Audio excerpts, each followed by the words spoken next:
Welcome students. आज के हमारे इस लेक्चर में हम हमारे इस चैप्टर का एग्जांपल नंबर 2 सॉल्व करेंगे।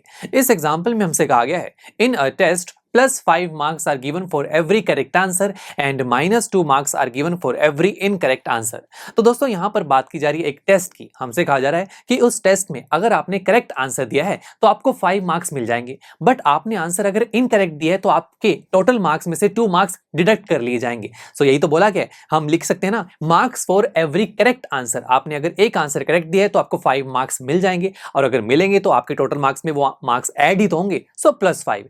और अगर आपने कोई इनकरेक्ट आंसर दिया है तो 2 मार्क्स डिडक्ट कर लिए जाएंगे, और डिडक्ट के लिए ही नेगेटिव साइन आया है। ठीक है दोस्तों, अब हमसे सबसे पहले पार्ट में क्या पूछा गया है, Radhika answered all the questions and scored 30 marks दो शी गॉट 10 करेक्ट आंसर। तो दोस्तों यहां पर हमसे कहा जा रहा है कि राधिका नाम की लड़की ने ये टेस्ट अटेम्प्ट किया और उसके टोटल मार्क्स हमारे सामने गिवन है जो कि है 30, और उस टेस्ट में उसने टोटल 10 करेक्ट आंसर्स दिए हैं।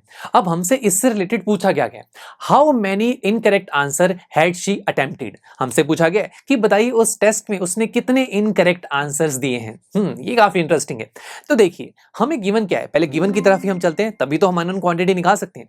गिवन है कि राधिका को टोटल मार्क्स मिले 30 और उसने 10 करेक्ट आंसर्स दिए हैं। ओके, अब आप देखिए टोटल मार्क्स आपको गिवन है और करेक्ट आंसर्स भी पता है, तो आप टोटल मार्क्स से रिलेटेड कुछ इनकरेक्ट आंसर्स निकाल सकते हैं।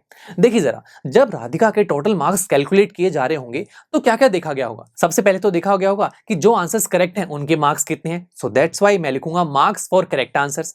फिर आगे प्लस ये भी तो देखा जाएगा कि जो इनकरेक्ट आंसर्स हैं उसके मार्क्स कितने होंगे, वो हमें डिडक्ट भी तो करने होंगे, so plus marks for incorrect answers. Right, अब टोटल मार्क्स हमें पता है 30, मार्क्स फॉर करेक्ट आंसर्स क्या होगा। देखिए हमें करेक्ट आंसर्स के बारे में तो ये गिवन है कि करेक्ट आंसर्स दिए हैं 10, तो 10 आंसर्स के मार्क्स कितने बनेंगे। देखिए हमें करेक्ट आंसर से रिलेटेड एक और इंफॉर्मेशन भी है कि एक करेक्ट आंसर देंगे तो हमें 5 मार्क्स मिलेंगे। अरे तो काफी सिंपल है। देखिए अगर आपको एक आंसर करेक्ट देने के 5 मार्क्स मिलते हैं तो 10 आंसर्स करेक्ट देने पर कितने मार्क्स मिलेंगे, जरा सोचिए। ये कुछ ऐसा नहीं है कि अगर आपको पता है कि 1 बनाना का रेट 5 रुपीज है तो 10 बनाना के रेट्स कितने होंगे। यस, आप 10 को 5 से मल्टीप्लाई कर देंगे ना। सिमिलरली अगर आपको ये पता है कि एक आंसर करेक्ट देने पर आपको 5 मार्क्स मिलेंगे तो 10 आंसर्स करेक्ट देने पर आपको कितने मार्क्स मिलेंगे, 10 × 5। सिंपल। अब उसके बाद आगे देखिए मार्क्स फॉर इनकरेक्ट आंसर। अब यहां पर अगर मैं इस चीज की वैल्यू निकालूं तो हमारे लिए तो इसका कोई यूज नहीं होगा। क्यों? क्योंकि हमें निकालना क्या है क्वेश्चन में, नंबर ऑफ इनकरेक्ट आंसर, और हमारे इस एक्सप्रेशन में क्या है, मार्क्स फॉर इनकरेक्ट आंसर। अब क्या मैं मार्क्स को नंबर ऑफ इनकरेक्ट आंसर्स में रिप्रेजेंट कर सकता हूं? देखते हैं। देखिए अगर आपको निकालने भी होते मार्क्स फॉर इनकरेक्ट आंसर तो आप क्या देखते हैं, यस आप करेक्ट आंसर की तरह ही देखते हैं कि उसने, सबसे पहले आप देखते हैं कि कितने इनकरेक्ट आंसर्स अटेम्प्ट किए, राइट, मल्टीप्लाई एक इनकरेक्ट आंसर पर कितने मार्क्स दिए जाएंगे। सेम जैसे हमने पहले किया कि 10 करेक्ट आंसर्स दिए गए और हर एक करेक्ट आंसर पर 5 मार्क्स मिलेंगे, तो आपने 10 × 5 किया।